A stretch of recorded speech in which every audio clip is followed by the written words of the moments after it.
Welcome. Good morning and welcome to the Fall Family Summit. And today we have with us a speaker, Annette Licitra, and she is a plant-based culinary coach and wellness chef. Welcome, Annette. Thank you so much for having me. Of course, we're so excited to have you on our Fall Family Summit and how to nourish your body as we move into the new season of fall and winter. There's so many ways we can help support our immune system with the foods that we eat. So why don't you tell us a little bit about yourself? Yes, so I am, like you mentioned, a plant-based culinary coach and also a chef. So I didn't start out this way. I actually had my own health struggles. I was in corporate finance for about 12 years prior to becoming a coach and also a chef. I was really working for three very large food companies, so I got a chance to see what went into our food system, unfortunately. And during that time, I was also not super passionate about what I was doing in finance. And I was kind of trying to figure out what it is that I wanted to do. And through that, I was really stressed out with my jobs and ended up having a lot of digestive issues. So IBS and also some things going on with my skin. So I had skin irritations, urinary tract infections, a lot of different things going on. And I knew that this was not right. And I kind of was in and out of the doctor's offices a lot for probably over the course of my adult life. So over, on and off for over 20 years. And I was like, there's just something not going on right here at all. And so I ended up about 5 years ago going the functional integrative route of medicine and finding out I had a gluten sensitivity and also just that I had a lot of nutrient deficiencies. So lots of stuff going on with my gut, and I had to really work on repairing and healing. So I'm still in a process, but I found that a big piece of that healing came with my food. And of course, with the stress levels, with where I was working and my lifestyle, basically. So I had to kind of take another look at it and my whole lifestyle and changed what I was eating and took out the gluten. And then since then, taking out dairy, mostly, corn, soy, and eggs, and also just really backing off on a lot of meat products or animal protein, and just pumping up my body with a lot of nutrients. And which is lots of fruits, lots of veggies. I do nuts and seeds, and then some other things, so legumes. But I found that making changes with my own body, when I started doing that about 5 years ago, I really was like, okay, I have got to help other people because I see my own body changing, my lifestyle changing, and just how much better I started to feel. And it just my energy increased, and just a lot of different things started shifting and healing. And that's when I decided I had to leave corporate and walk right into health coaching school and then also culinary school, graduated both of those, and really help people through my business, which is Passionette Palate. So it is a play on my name, Annette Passionette.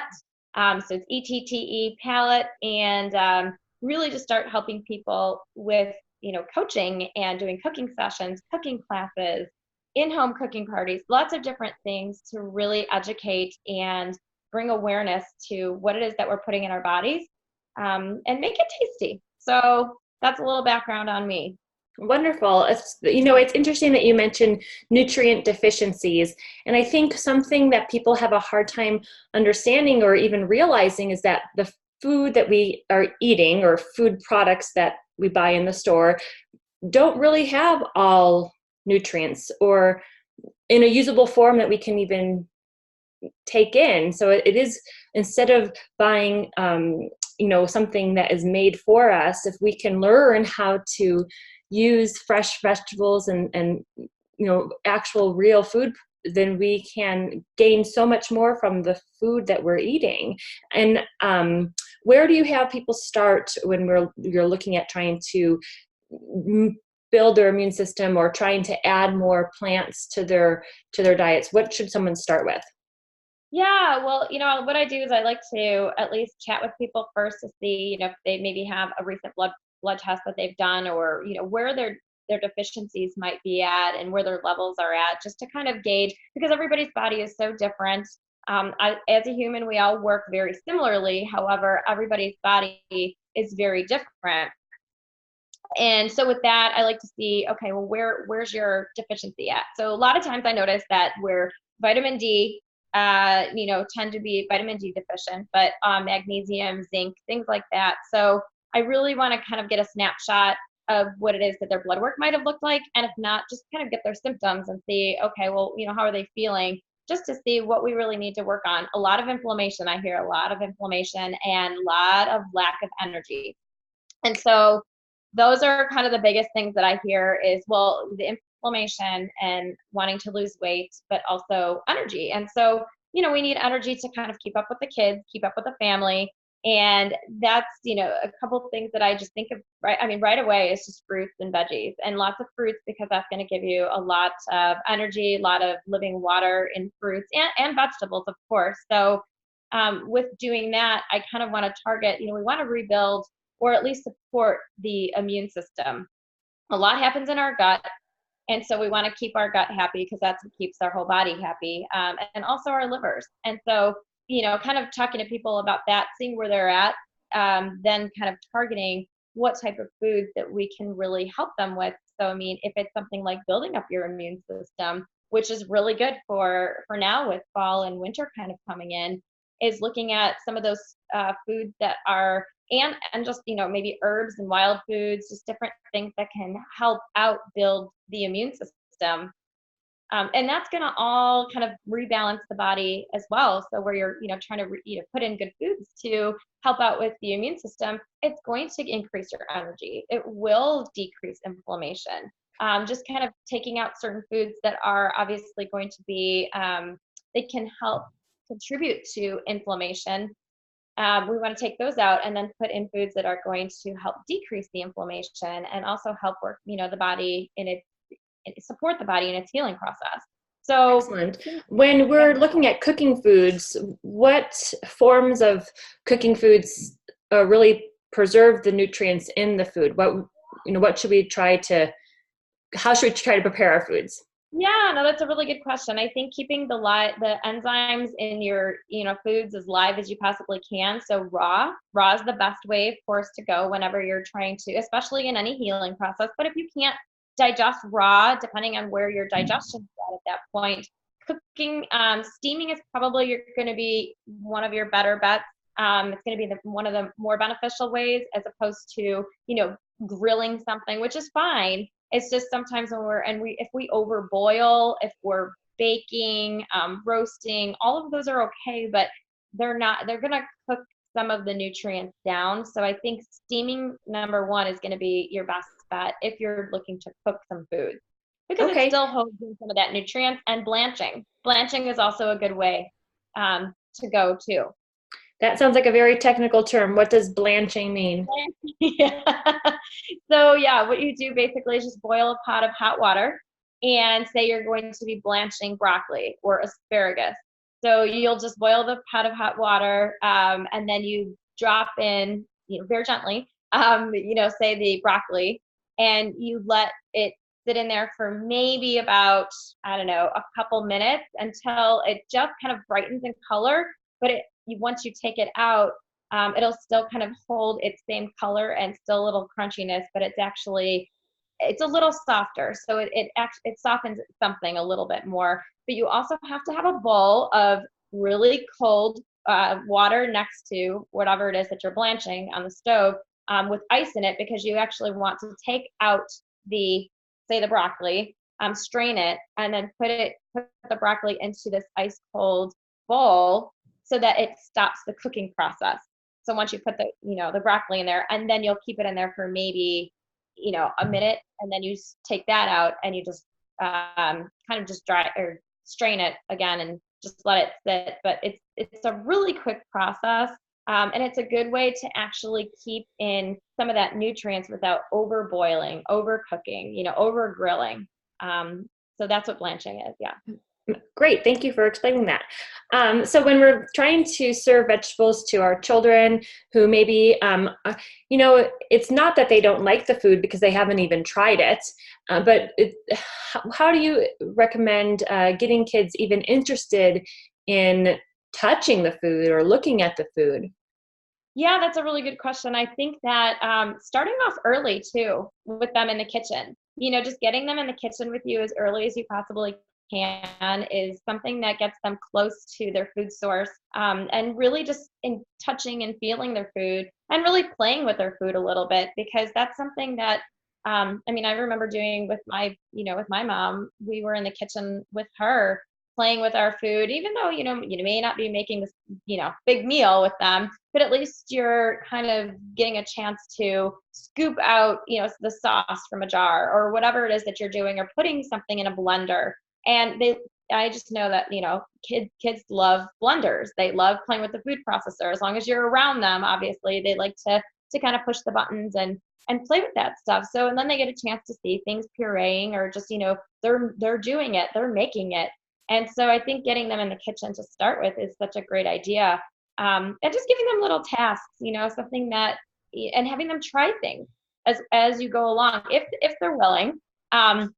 But that's something also that can be very helpful, just to kind of start them off, but maybe even playing with their food a little bit. So just creating different things maybe on the plate where, if it's okay, hey, they're making a little smiley face with the tomatoes and cucumbers and things like that. Sometimes they tend to be a little bit more drawn to it. But having them play in the kitchen a little bit, with you, of course, or with an adult. But I think starting them off early is a really good way to, and incorporating that, and talking about the colors, and just making things very colorful. Eat the rainbow. So that's, with vegetables and incorporating that. I think adding in, like I said, just playing in the kitchen and helping them create different things in the kitchen with you is really, can be really helpful. Okay, that's great. And I think one thing I know as a mom too is that sometimes we give them too much food. We expect them to eat like an adult portion of whatever, and then they maybe feel they can't eat it, so they don't eat any of it, or they only eat off the food that they know and enjoy. So presenting to them the food in a different way or in a smaller amount, and then they can ask for seconds. Can be kind of empowering for the child, instead of saying, you have to eat this now, because it should be enjoyable. Yeah, absolutely. And just, doing something that I do cooking classes with kids, and, creating just different things on the plate that may not be huge, but at least you're kind of, I did something like, a little cucumber tower that I, made something where they were doing like cucumbers, radishes, tomatoes. And again, it was just like two little towers. It wasn't anything huge for them, but they were able to kind of create that, put some guacamole, put some hummus on top of it, and then we just grated some carrots on top. And that, to them, that was a lot of fun. So they were able to create something. It looked fun and it was colorful, and then they were able to eat it and just like dig into it. So it was fun for them. We also did some spiralizing of zucchini noodles. Or yellow squash noodles, either one, but they just, they loved that because it was just long pieces of, noodle, and, again, and they tend to eat what they want. I mean, granted, of course, we have to kind of, encourage them to eat certain things. And you're right, you don't want to give them a big portion, but kind of, giving them smaller portions, and they'll eat if they're hungry, and they'll eat what you put in front of them, typically, hopefully. But the more healthy things that we have in the house, if they're hungry, they're going to snack on it, and they're going to, they're going to know that that's what's available. That's important. It's one of those things to have a treat every now and then, but we really want to be, thinking about fruits and vegetables as our snacks, or other minimally processed foods instead of the Hostess or snack cake or whatever, those foods that are so fast, and they immediately you might feel like they taste good to you, or perhaps they taste good to the children, but really they don't really taste like anything. If you've ever, like, I've tried a snack cake not too long ago, and I'm like, this doesn't even taste like anything Right. compared Probably to not like a sugar. strawberry. But I think we eat it so fast too. Like that's another thing, to slow down and to actually use all of our senses to eat the food that we're eating, not just shoveling it in our mouth. Yeah, and I agree with that. I think with mindful eating, and I know we call it mindful eating, but really, I agree. It's just kind of using your senses and what color is that? You know, and kind of noticing the different colors on the plate. There's a different green, cucumbers are a different green than asparagus. And these different colors that we have, and what's it taste like, things like that. So yeah, that's a really good question. We tend to shovel things, and that's all of us. I mean, we're just like super fast, and that's another. We just need to kind of calm it down, slow it down, because our bodies are meant to rest and digest. We don't want to keep shoveling in so fast, and then we kind of tend to do that to the kids too. It's like, let's go, let's go, let's go, Right. and yeah, and that's just not a great example, but we tend to do it. But to your point about the snack cakes or just different things, packaged and processed foods, lots of sugar. It's just laced in lots of sugar, which I mean, it's like a drug in the body, and there's really no flavor to it, but the sugar, it's just sweet, and Sure. then So I agree. And there's no nutrient. We don't have a recommended daily allowance of sugar. We don't. That's not a nutrient that we need in our body, especially if you're talking about years and years. You dealt with these problems for over 20 years. Not to say that your parents raised you wrong, but again, that was just how we ate. I know myself. Um, my diet as a child was not good, and I didn't know any better at that time. So if we can present these things to our children, even if they're not eating the way we would like them to eat all the time, we're planting that seed for them that this is a healthy way to live. Let's go back to talking about herbs and spices and how that can help boost our overall health, immunity, flavoring of the food. Yeah, absolutely. So, all herbs and spices, well, most herbs and spices are so wonderful, to, like you said, to flavor food, but there's so many nutrients, so many healing benefits to a lot of the herbs and spices that we don't even think about, when we're putting them into our food. So, if we're just kind of doing salt and pepper, that's fine. But, we really want to use herbs and spices as much as we can, because you're just increasing that much more healing, for your body. You're putting in that much more, and the more fresh herbs you can do, the better. The more, and whatever spices you can use, that's just extra healing, and it actually makes things taste a lot better. The kids, tend to gravitate toward things that are obviously going to taste a little bit better. But yeah, did you want to kind of talk a little bit about certain herbs and spices? Well, I guess maybe we could even just start for fresh versus dried. Is there a difference, or should we be trying to get fresh herbs? Yeah, I think we want to get fresh herbs as much as we can, and dried is fine too. But when we're looking at fresh herbs, we're looking at, it's still in its whole real form, and it is typically when it's dried as well. But you're actually losing a lot of the liquid and a lot of the waters, a lot of the oils when you start drying things out. And that's not to say that they're not going to be beneficial to your health, because they will still be, of course, but we still get a lot more living water, if you will. And when we think of herbs and spices, we don't think, oh, there's a lot of water in there, which I mean, really, no, but there's water content. And so if you say you're cutting basil, you're chopping basil or cilantro, you may notice on the cutting board that it gets wet. Mm-hmm. And so you're losing, that's the natural, oils and the natural liquid that's in there. And so that's just very beneficial to the body, in multiple ways, because it's just, as odd as it sounds, it's still liquid, and it's still hydrating to the body. And there's so many more things that it's doing, to help the body out that we don't even know. But I think it's really good to have that fresh herb, because it's still in its raw form. Right. And Mhm. that's another fun way to incorporate your kids too, because you could have a little planter box in your kitchen window, or in a sunny room on your porch or whatever, that you can keep those herbs and have them go pick them, and then they can smell them and feel them.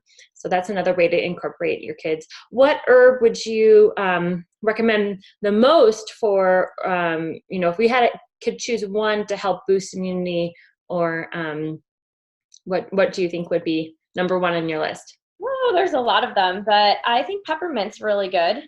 Peppermint is good for it's just good for headaches. It's good for your digestion. There's so many healing benefits to peppermint, but I would say I would go with peppermint. There's a lot of them, but right off the top of my head, I know peppermint tea is wonderful, especially if you're having, if you have, cold, flu, if you feel like you just want to keep your immune system going, it's very good to help support the immune system. Okay, and any reason why we couldn't give peppermint tea to our little ones?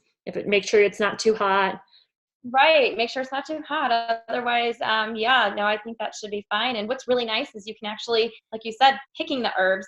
If you get some fresh herbs, just put that into a teapot or just into a pot of boiling water. Boil it with the fresh herb in it. And then as you pour it, obviously into a teacup, you have this beautiful, like just obvious this water, this flavored water, so the peppermint tea, and just strain it, right? So you're just going to get that beautiful tea. It's directly from that fresh herb that you just boiled. That's wonderful. Would you recommend tearing the peppermint leaf or leaving it whole?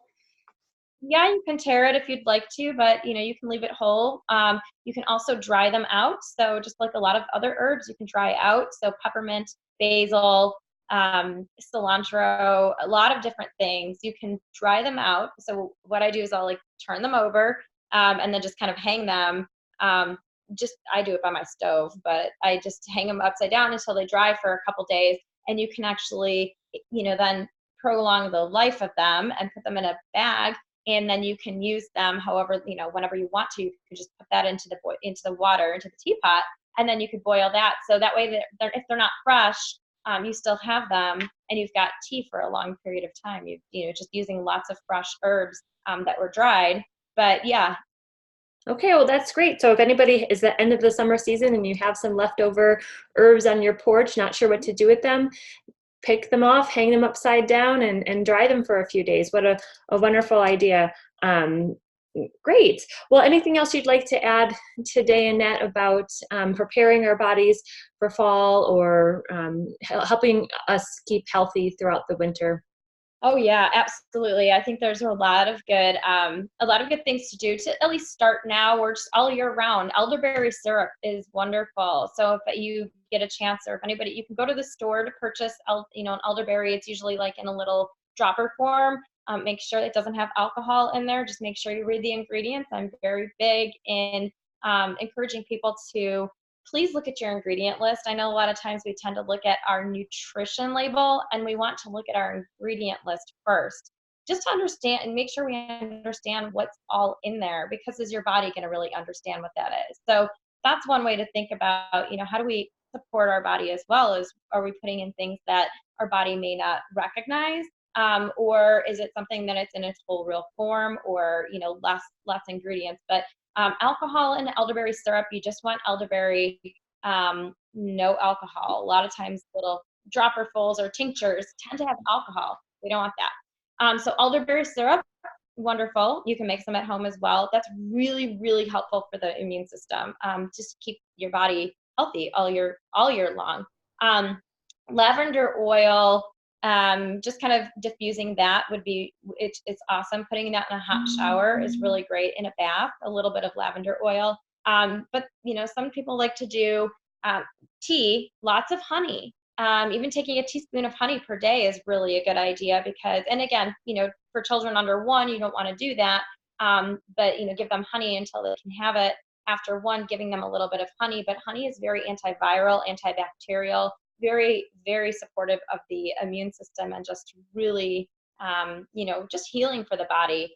But lemon is great as well. So if you're having tea, or if you're just having water, putting a lot of lemon in your water.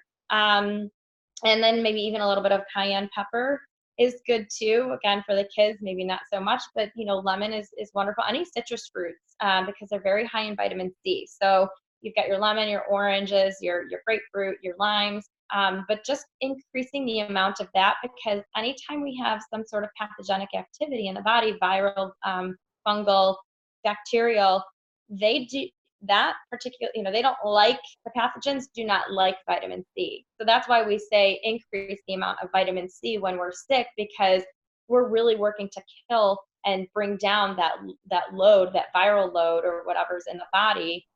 We love it. Our bodies love vitamin C, but the pathogens don't like it. So we kind of use it, we increase it to kill that off. So really increasing a lot of oranges. Garlic is wonderful too because it's antiviral, antibacterial. However, you can sneak that in. Zinc, very, very important. I always recommend a liquid zinc. I believe it's zinc sulfate, but it might not have the best flavor, but it's super helpful, especially when we're trying to build up our immune system or just keep, if we're already getting a little sick, please more, zinc. Zinc is wonderful. Lots of apples are also really good because they're just, very supportive, very, very cleansing for the body. So it's kind of helping cleanse, get things out. But there's, I think those are some really good things to at least start with. But, just keeping lots of fruits, lots of veggies. I know it's kind of like a broken record, and we hear that, okay, eat lots of fruits, lots of veggies, but we really want to nourish the body, and we really want to heal and support that, give our immune system the opportunity to fight. And by putting in things like that, I think those are really, really good, fruits and veggies. They're medicine. I mean, they're medicine. And a lot of times we don't think about it. So, yeah. Absolutely. What about someone who might say, I can't tolerate garlic from a digestive standpoint? Any tricks to help that be better? Yeah, so if you can't digest it, I mean, you can always try capsule form because they do like capsules of garlic where it actually may break down a little bit differently in the body and see if, if that works, then that's okay. If it doesn't, then, you can stay away from the garlic, maybe onions. Onions are also very, they're wonderful for being antiviral and antibacterial as well. So same thing, I know it's maybe a higher sulfur content if they can't do the onions or garlic, but those are some big things that I would say, try it in a capsule form. I think if you can't do garlic, you don't have to. I'm just, I think that there's a lot of other foods out there. Like I said, there's just lots of fruits, lots of veggies. I know that some herbs like golden seal are wonderful. Echinacea, very good for when you've got, you feel a cold coming on or you feel something coming on. But yeah, I would try capsule form, and if capsule form doesn't work, then that's okay. You don't have to take in the garlic. Right. And I think, depending on where the person is starting from, if they're starting from a diet that is not maybe ideal, they are wondering if their gut health is currently good, adding onions and garlic may be triggers for them. But as you start to change that microbiome and as you change what you've got going on in your belly, you may be surprised that you can start tolerating some of those prebiotic foods better, Right. or small amounts of them. And still those, even like you said, with the herbs and spices, you don't need a lot to be beneficial. Those are great things though. I think, just everyone today can start off with some lemon in their water. Very easy to do and adds flavor to the water. Encourage you to drink more water. That's always a good thing too, because and you don't have to buy a special fizzy drink or it's right there for 50 cents, that lemon, and that will last you a number of days. Oh yeah, absolutely. And I also like to do, there are herbs that you can just put into your water as well. So, I mean, I have a water bottle and it's, doing fresh lemon juice or fresh squeezed lime juice is phenomenal. But also adding a little bit more flavor and a lot more nutrient benefit, and just it's more helpful. So, I mean, you can even do like fresh cilantro. I know this all kind of sounds a little funky, but it's really good if it does flavor your water. A little bit of fresh basil. Put the basil in there, the basil leaves. I like to do, it's something called burnet, and it's actually tastes very similar to cucumber. It's an herb, and it's beautiful. It's very light flavored. I usually do like cilantro and burnet together in my water with a little bit of lime or a little bit of lemon, and it just gives it different flavor. But you also know that you're reaping the benefits because those nutrients are actually getting absorbed into the water, and you're drinking that. So you're getting kind of a little bit of a nutrient boost while you're drinking different flavored waters. Great. That's wonderful. And what about the food sources, especially now in the winter when most likely foods are having to travel longer distances, is it, or like frozen vegetables, would that be a better option than getting a fresh pepper that had to come hundreds of miles to me? It can be, yeah, that could be really good if you're doing fresh fruits and veggies. I'm sorry, frozen fruits and frozen veggies are still great ways to get in nutrients, because typically, yeah, once they're picked, they're then frozen right away. They should be typically frozen right away. So they're still holding in that the nutrients, but I still also think, I know that they're losing some nutrients, of course, as they're traveling. But if you can still do some fresh foods, it's still a wonderful idea, because you're still getting the live enzymes that are in there. You're still getting the nutrient benefit. It may be a little less, but you're still getting that, the living water in it, and the living, it's still it's not alive, but it's still more alive. But yeah, doing frozen is just, it's wonderful.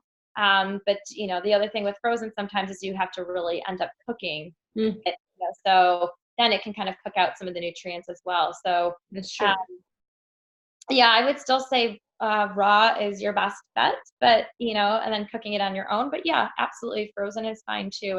And you're not going to find a ton of fruit typically, or just the array of fruits that we usually have. So I think having some frozen fruits is fine too. Mm-hmm. Okay, wonderful. Well, thanks so much for talking with us today, Annette. And how can somebody reach out to you if they have any questions about either using you as a chef or your classes? Yeah, so you can reach out to me on my website, which is just passionettepalate.com. So it's PassionettePalate.com. And then also just emailing me. So my name, Annette, Annette, at passionettePalate.com. They can find me on my website. And yeah, you can email me. I'm also on social media. So I'm on LinkedIn and Instagram and Facebook. I have a Facebook business page where I post a lot too. So that's just a couple ways to get in touch with me. And I do put recipes on there. And so even for kids, there's definitely recipes that I do like to provide: dairy-free, gluten-free, a lot of plant-based recipes, refined sugar-free. So definitely, looking onto there. I do have some recipes on my website as well. And you ever need me to provide some other recipes, just let me know, and snack ideas. I'm here to do that. Well, that's wonderful. Yeah, it was a pleasure talking with you today, Annette, and we'll definitely be in touch soon. And I hope people reach out to you and look into all the offerings that you have for them as well. Awesome. Thank you so much for having me. I really appreciate it. Of course.